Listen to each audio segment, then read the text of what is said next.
Welcome back to the Pittsburgh Basketball Show. I'm your host, George Michalowski. Today, bringing on another big name guest. We got Mike DeCourcy. Mike, thank you so much for joining me.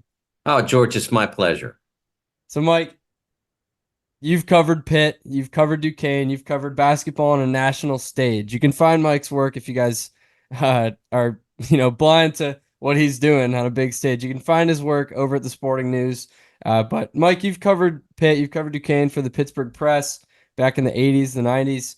I want to ask you today about those two programs, about the current state of those programs, what they were like when you covered them. So, really excited to have you on, and I know you're busy. So, thanks for joining me in the middle of the summer here.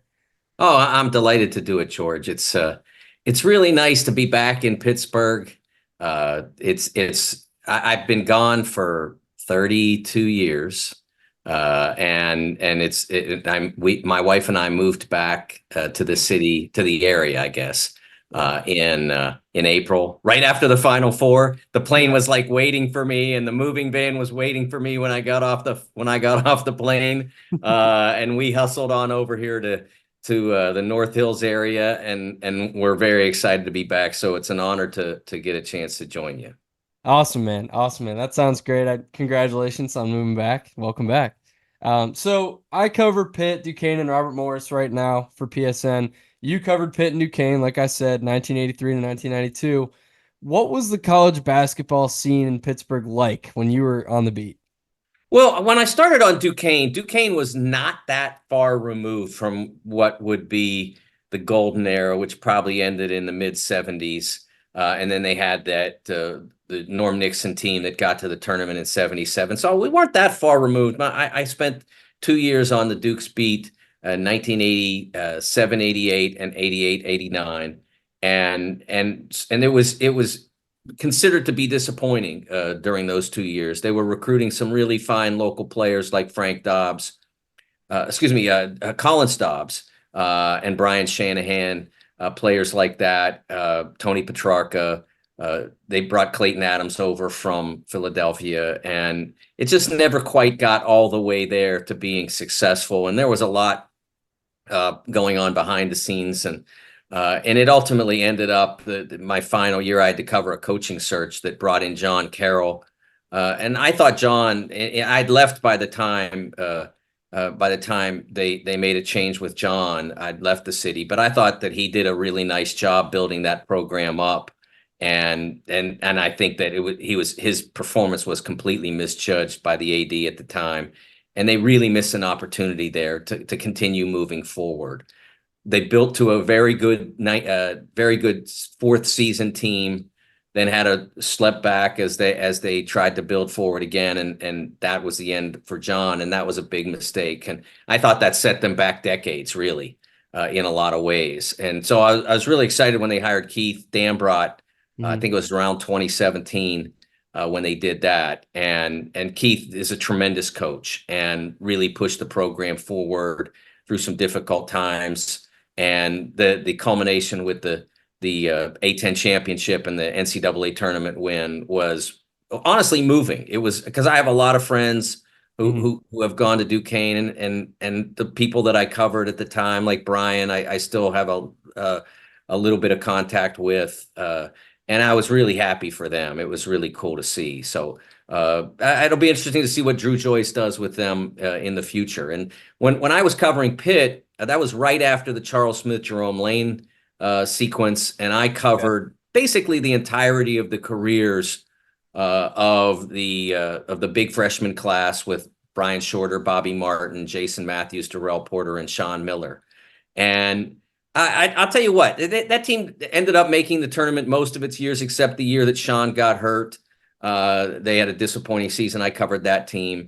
But they ended up making the tournament most of the years they were in college, and winning a game here or there. There was the disappointment their freshman year of not beating Vanderbilt when they kind of had the game locked and gave up the late three-pointer to Barry Goheen.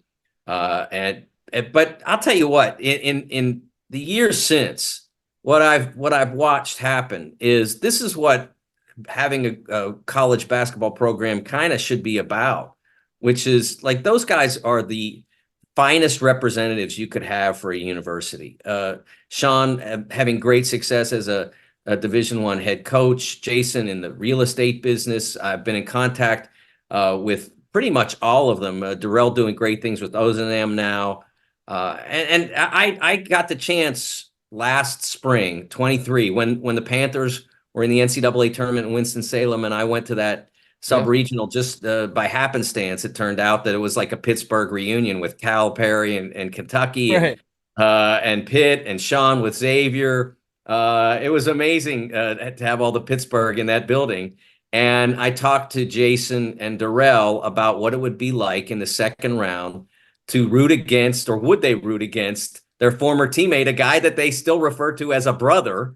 But then again, he was playing against their alma mater, where they had spent 4 years trying to win games for the Panthers. So I spoke to all of them, and they're just great men, and that's kind of what Pitt should be proud of. Did they win as many games as they could have when they played those 4 years? Maybe not. They missed a little bit there, but boy, what great representatives they are for the university. It's really interesting to hear you say that, because this week we had the TBT hosted at Pitt, and alumni from probably the more recent teams mostly made up the crowd there, and the team, the Zucker team. But we had the guys from the 2022-23 team come back and play for the team. Justin Champagny, Blake Hinton, Bub Carrington, all in the NBA now came back. So it seems like the culture is in a good place. I see guys like Jason Matthews tweeting about Pitt during the season, meeting up with his former teammates. I saw Calipari went out to eat with his former Pitt team this season. So fast forwarding to now, Jeff Capel just signed an extension. He'll be the head coach at Pitt through at least 2029, 2030. The culture around here seems to be at an all-time high. I wrote a column about it yesterday. Is that what it looks like from a national perspective? And despite making one tournament in his first 6 years, like, is this thing going in the right direction? Oh, definitely in the right direction. Sure. I mean, I thought that that there was a lot of consternation. I got a lot of heat. I do the bracket projections for Fox Sports, Of course. and have since 2020, and I did not have the Panthers in my field, and turned out to be accurate on that. And I got a lot of heat for that from Pitt fans who were upset with me for not believing that team was a tournament team. But it's not about whether you're a tournament team. It's about whether you have a tournament resume, and that was it. I can say that I believed that they did not, and that the committee would believe they did not, and that's how it turned out to be. But they still had a very successful season. The winning at Duke, winning at Virginia, to be able to make the semis of the ACC tournament. They had a very successful season in the end. But I know it's a disappointment to not make the NCAAs after you have a successful season. But they missed their chance. I mean, they could have beaten Carolina, say, because it wasn't clearly impossible, because an NC State team that probably wasn't as good as the Panthers were, went out and did it, I guess, the next night. So that's what they had to do to get there, and it didn't happen. But the culture of the program, the forward momentum for the program, I think, is definitely in a good place. What you saw with the performance Jalen Lowe delivered down at Duke. I mean, remember, Bub was the 15th player taken in the draft, and a huge 14th, and a huge success in summer league just now. And Jalen was the best Pitt player down in Cameron. He was the guy, and we saw as well Ish Leggett have some tremendous performances down the stretch when under pressure, when it was necessary, as Pitt tried to make it to the tournament, had to win games in order to get there. So I think you can be really excited about the backcourt combination there. And then transfers reasonably well, although it's always hard to grade that until you get them into high major games. But it certainly was they certainly stepped forward in that. And then I'm just waiting for the Diaz-Graham twins to not to just be contributors and quality guys and guys you love on your team, but guys who can really deliver. I still think it's in there. And I think that one of the obstacles to that is they have to think it's in there. That's one of the things that I've always liked about the American basketball development system when it was high school to college to pro, is that you learned like to be great. And in some of the European system where you are part of a youth setup, you practice all the time. They teach you all these skills, and you get real skilled, and then you get into a game, and you got to be a guy. You got to take on the moment, and that's not always been that system's best asset. It's not always been the best way to discover and deliver those players. That academy system. And so those guys have to rise above that because it's there. They can be that good. They can be guys who believe in themselves enough to take enough shots to be double figure type scorers and to be defensive factors beyond, oh, he blocked the occasional shot, but to use that quickness and speed to disarm offensive opponents. Yeah, it's going to be interesting to watch their development, see where they fit into the mix. I know Guillermo has been practicing a bit more at the 4 because they brought in Cam Corrin from Florida State, so maybe that'll give us a new look, give him some more time on the court. But then you got Zach Austin, a guy last year who you'd kind of slide to that 4 spot. There's a lot of interesting pieces on this year's team. I want to go back to one thing you said in there. They didn't have a tournament resume, but they may have been a tournament team. People are going to get upset at that no matter what way you spin it, even if it's the right answer, which it is. It's an objective process to make the tournament. They didn't have the resume compared to other teams. How do you justify that in a world where like there's so many numbers going into it? The net rankings are so key. But at the same time, like you said, like you're ignoring, not you, but the committee is essentially ignoring the fact that team looks like a tournament team. Like, how do you get around that? Well, my first thing is, and I believe that the majority of my experience shows that the majority of committee members believe this as well. The eye test is garbage. It's nonsense. My simple statement on that is if we all had perfect eyes, we'd all live in Vegas in really big houses. That was the old line when you had to go to Vegas to bet. Now you can live in Fox Chapel in a really big house because you don't have to go. But if I had perfect eyes, I'd sit in my house and I'd bet and bet and bet and I'd win and I'd win and I'd win and I'd have I have a lovely house, but I would have a much bigger house because that's why the eye test is nonsense, because you can't know. Eye test: NC State versus Carolina in the ACC championship game. Right. Carolina wins every time. Yeah. NC State's not winning that game, not after the season they had, but they won, and then they continued to win. So that's why you can't use it. You have to go by what's accomplished, what the data show, what the results show, what teams did you beat, what teams beat you. The Missouri game that I attended last year was a really punitive game for the Panthers. Those kinds of things, they can't happen if you want to make it. And it wasn't just one game, but that one was one that really punished them. They needed to do more in the end than they were able to do based on what the results in the resume showed. It's not necessarily your computer rankings. They are a factor. I think, there was a lot of complaint about, well, the Big 12 gamed the system, or this team, this league did that, or well, if the Big 12 did it, why didn't you do it? I mean, you're a basketball first league. Why would somebody out there ever figure out something that would help you in the pursuit of NCAA tournament bids before you do? So I don't buy into all that.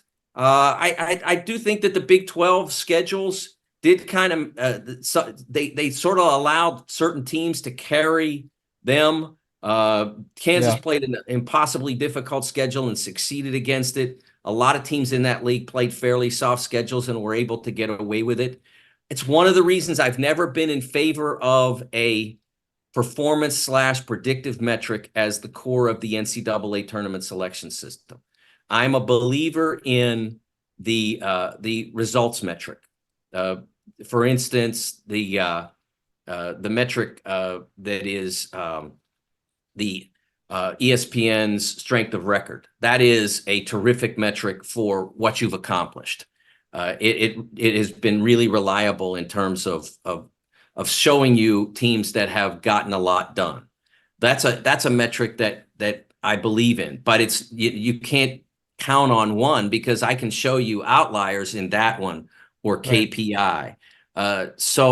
And they're adding another results metric to the team sheet. What we call a resume, they call a team sheet in the selection room. They're adding another one called wins above bubble.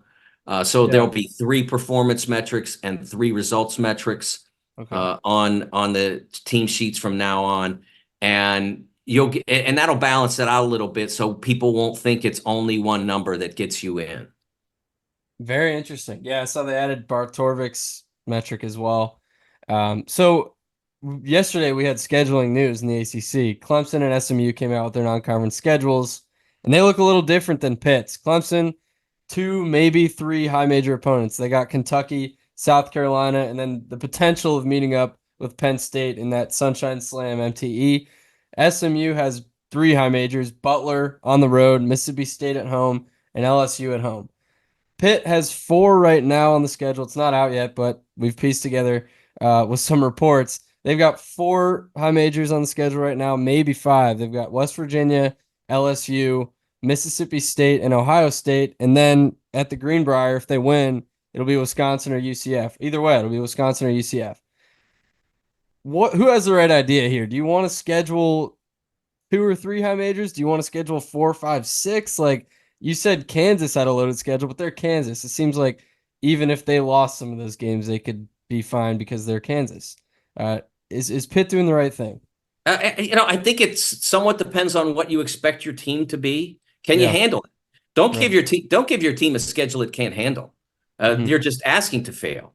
If you're a team that you think needs to build towards success, then you build gradually towards success and maybe play some of those tougher games as you get closer to league play.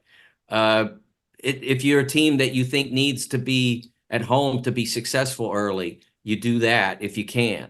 I think the fact that you've got a veteran, and hey, in today's college basketball, having a couple of young guards is a veteran backcourt. Guys who played, that's a veteran backcourt now. Yeah. Yep. So maybe that works, but it all depends on your team. Yeah. And to a lesser extent, your league. What is your league going to give you? Is it going to be really hard? If it's going to be really hard, you don't want to put yourself in a grinder for the whole season. The last Pitt team I covered, 1991-92, was probably not far from being an NCAA tournament team, but really not that close to having an NCAA tournament resume. It was the number is something like 27 out of 32 games against major opponents that year, something like that.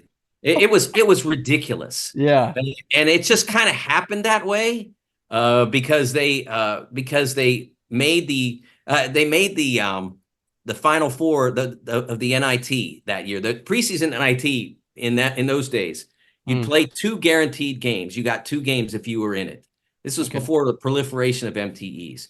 So if you got 2 games to be sure, and then if you won the second of those, if you won both of those, you went to New York and you played in the semis and finals. Well, Pitt went to Kentucky. This is one of my all-time favorite stories. Pitt goes to Kentucky, and Kentucky, the people in Kentucky, I was backstage or in the hallway or whatever at Rupp Arena, and I was passed by at least a dozen people saying, "When are you going to New York?" It was amazing. We're getting there on Wednesday, or we're getting there on Tuesday, or whatever. We're going to see a show. It's like they were so sure they were going to New York, and then Pitt went out and blasted them. Orlando Antigua was hounding the players. I remember he was driving them crazy with his defense, and Darren Morningstar did a tremendous job scoring inside, and Sean ran the whole show. And they won by like 18 points. Wow. And afterward, Rick Pitino was so mad that he kind of threw the guy who had the game scout under the bus. No. And And at the time, his staff was Herb Sendick, I believe it was Herb Sendick, Billy Donovan, and Tubby Smith. So I'm not sure Which one of them? 100% which one had that scout, but I'm pretty sure that's who the guys were on the staff.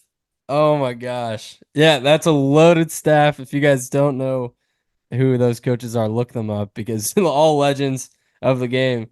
That is unbelievable. Is that I wanted to ask you, like, is that the most jaw-dropping game result that you've seen or performance, or do you have another performance where you've really been shocked at either a win by a team or an individual performance?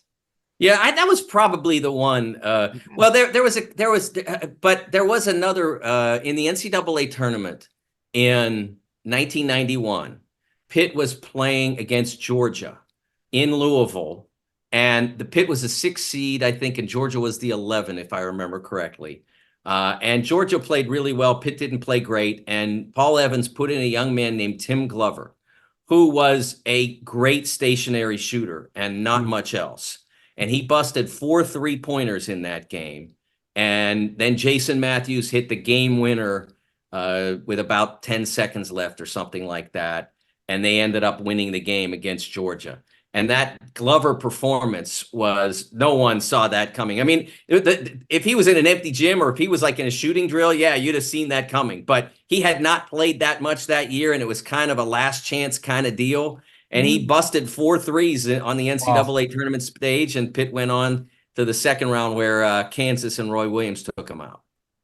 Wow, that's tremendous. I think mine would have to be like you mentioned the Duke game last year. Pitt winning at Duke. Blake Hinson, I think 8 for 8 on threes.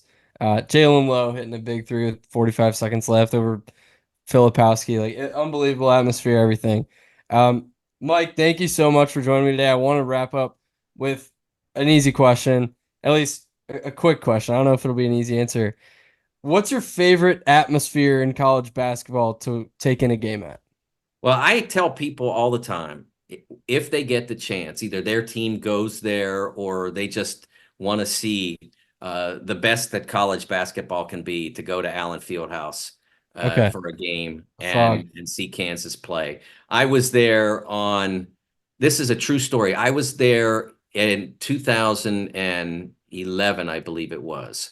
It was right before Mizzou went to, I think that was the year, 2012 maybe. It was right before Mizzou went to the SEC. So it Okay. was the last border war rivalry game between the two at Allen Fieldhouse late. It was late February, early March, and it was so loud in Allen Fieldhouse that I laughed out loud at the absurdity of the noise, and I literally could not hear my own laugh. That's how crazy it was. Yeah. It's not always like that, but Mm. it's always awesome. So if you ever get the chance to make the pilgrimage out to the Lawrence itself, just okay, college town, not the greatest. It's fine, Yeah. but there's nothing like Allen Fieldhouse. Cameron's awesome. Yeah. Love it. There are others out there. I really love the Barn Williams Arena in Mm. Minnesota when it's rocking.